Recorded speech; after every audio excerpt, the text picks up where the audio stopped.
Pues como cada día los compañeros del hospital están en la puerta. Hoy es un día especial porque hay mucha carga de trabajo, muchos pacientes.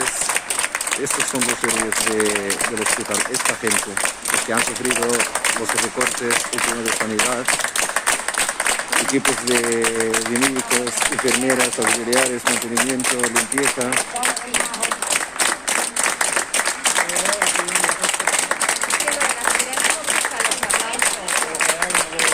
A esta gente hay que apoyar.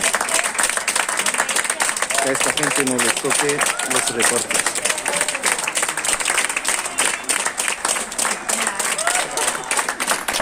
Oriol.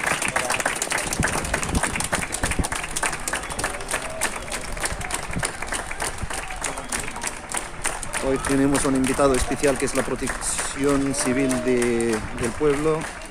Igual los vecinos saludando desde los balcones.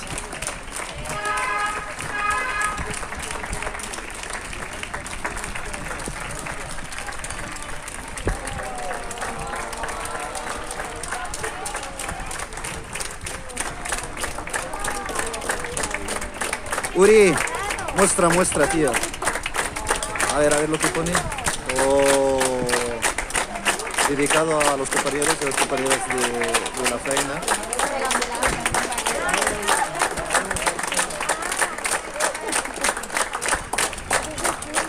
Son los verdaderos héroes de esta epidemia.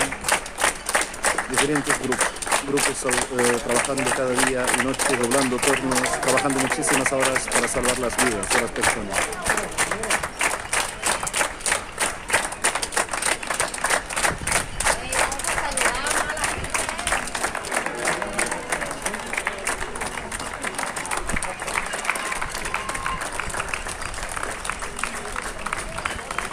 Aquí están los compañeros del CEN, la policía local, protección civil, mozos de escuadra, y los vecinos de los balcones saludando, dando ánimos.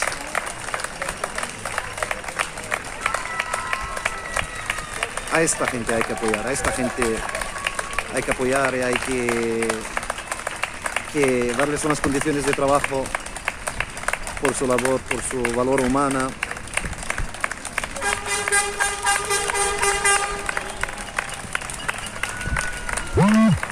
Pues por hoy lo dejamos aquí, hasta otro día.